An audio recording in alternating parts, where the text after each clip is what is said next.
మాట్లాడుకుంటుంటే కూడా వాళ్ళ చెవులలో వాళ్ళు మాట్లాడుకునేది నీకెందుకు వినేది? ఏమన్నా పొయ్యకాలం ఏం రోగం అది? పెళ్ళా మొగుని కూడా మాట్లాడుకోనియరా? ఇంత చిల్లర పని చేసినప్పుడు నోటీస్ ఇవ్వకపోతే ఏం చేస్తారయ్యా?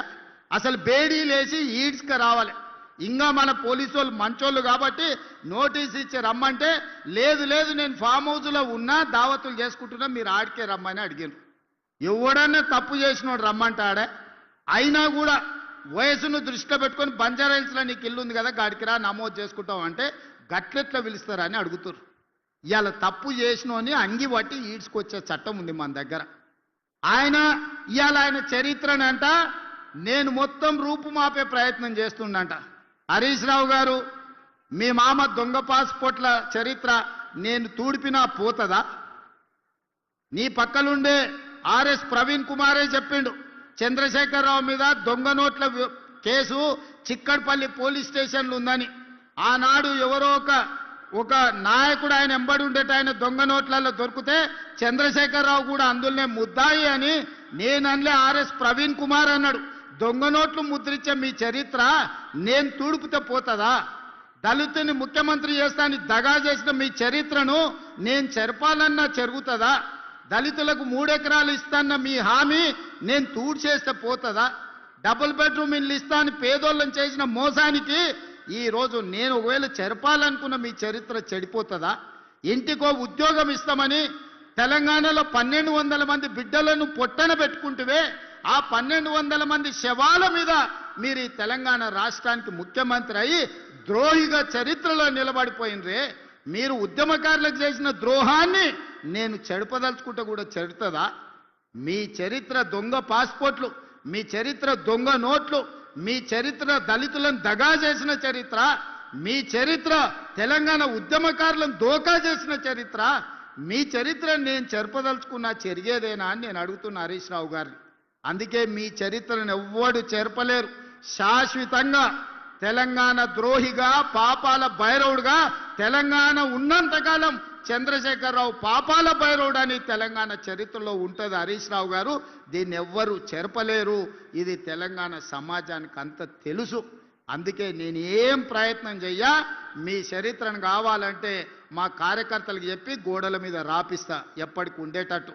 మా రామ్మోహన్ రెడ్డి గారు సూచన ఎత్తున పరిగెంత రాపిరు ఆయన పాస్పోర్ట్ల దందా దొంగ నోట్ల దందా గురించి గోడల మీద రాపిస్తే కానీ వాళ్ళ గొప్పతనం ప్రజలకు తెలియదు. ఏదేమైనా స్క్రీన్ మీద మా అక్కలు ఉన్నారు. మా అక్కలను ఒకటే మాట అడగదలుచుకున్నా. ఆ ఎల్ల బతుకమ్మ చీరలు మీకు ఇచ్చారు.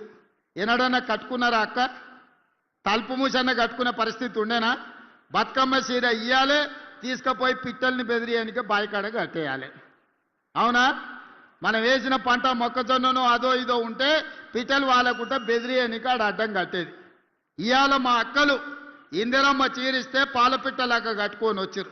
చీర అంటే గిట్లుండాలి. తమ్ముడు సార పెడితే ఆ చీర కట్టుకొని అక్కలందరూ ఇవాళ ఆశీర్వదించడానికి వచ్చిండ్రు.